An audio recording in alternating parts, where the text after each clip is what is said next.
I taught strength of materials for years, and that's where the YouTube channel got started. And so at first it was just the problems that my students were having.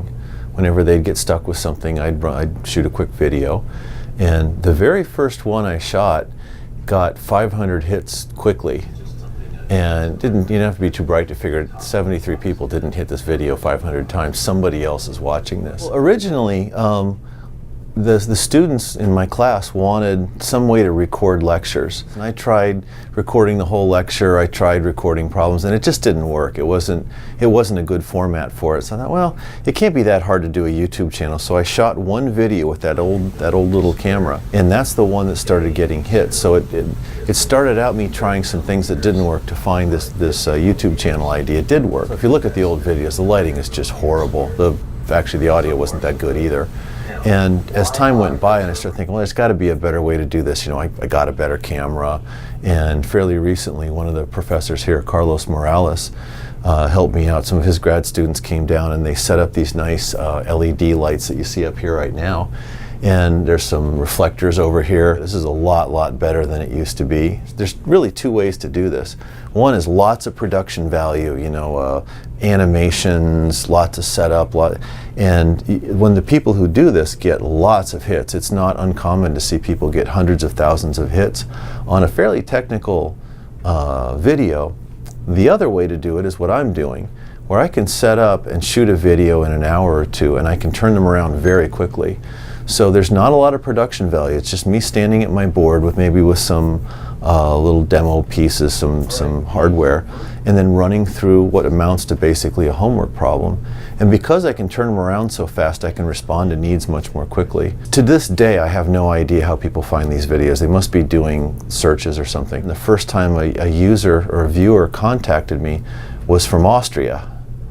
Well, okay, that's definitely not one of my guys. I don't know how this person found it, but they had a question and I think I probably was able to answer it. But that's when it occurred to me, people all over the world are seeing this. There's 210, 220 countries in the world, depending on how you count them. And I've got hits from every single one of them. I have hits from the Svalbard and Jan Mayen Islands. I had to go look it up. I had no idea where these were. By far, most of the hits come from the United States, Great Britain, India, Australia, but I get a lot from countries where you wouldn't think there'd be enough English-speaking population for it to matter. So it's a really neat way to show engagement beyond the boundaries of just Purdue or even the United States. The funniest thing I've ever had happen, and one that convinced me that I was really onto something, is I had a grad student who came here, was admitted here and showed up in one of my classes, took my class as a student, and I walked in, he said, he's from Korea.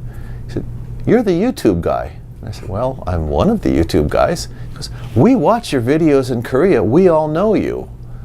I thought, well, okay, didn't see that coming at all. I've turned these around pretty quickly, and I'm human, I'm fallible. I occasionally make a mistake in these, and sometimes I can fix it in editing. I'll actually put a little note. See that minus sign? That's wrong, but I corrected it later. That kind of thing. Once in a while, one will slip through that really does have an error in it. Boy, do I hear about it! Wow. I had one that had a very subtle but real error in it that caused me to get the wrong answer. And it took me a while to get around to finally reshooting it. The original one was 8 or 10 minutes. In order to very, very carefully walk through the steps correctly and ensure to the viewers that I wasn't, I hadn't messed it up this time, the replacement video was like 20 or 21 minutes, which for me is a really long video. It turns out the ones I like, and I've got, there's enough of them now, there's over 250. The ones I like aren't necessarily the ones anybody else likes. What I've learned over the years is I have very limited ability to predict which ones are going to be good and which ones aren't, or which ones are going to be popular and which ones aren't. I did one where I was riding a skateboard down the hall and purposely slammed into a wall to show deceleration. I thought it was great, but it didn't get very many hits. Another one that I did where I was showing how a beam changes stiffness if you're standing on the edge of it or you'll flip it over, like a floor joist versus like a diving board. And I thought that was simple to the point of maybe not being worth doing.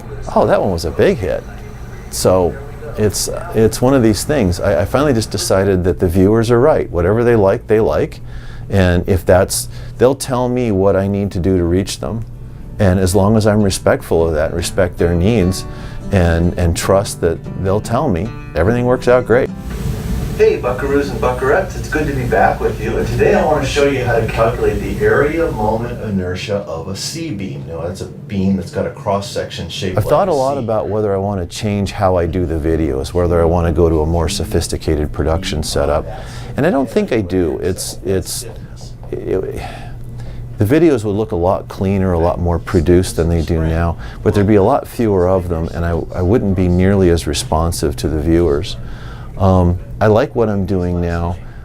If there's one thing I would like to change, I want to have more hardware be part of it. A lot of the videos are just me at a board working through a homework problem, and some of the very popular ones are like that. But I'm a lot more pleased with the results personally when I'm outside. You know, I'll come in here, do a little bit of math, go outside, ride a skateboard, sit on a beam, jump, bounce, something that's concrete and real. Take those results and then come back here and finish the problem. Those seem to work out very well. I like those. I'm a faculty member at a research university, and I take the research part of my job seriously. I try very hard to earn my place here. But at heart, I'm an engineer and a teacher. That's how I think of myself. And so I derive satisfaction from figuring out how to do problems and how to explain them. I like doing that, and nobody needs to encourage me. I just do that anyway. And so figuring out a solution method, a clean, clear, logical solution method to a problem is something I like doing. It's probably not far from somebody who likes writing stories or who likes painting or drawing or writing a poem. It's a very personal thing. And I feel good when I know I've done a good job and the video comes out well. You know, the presentation's clear, I've thought through it, and it looks like something I'm really pleased with the product.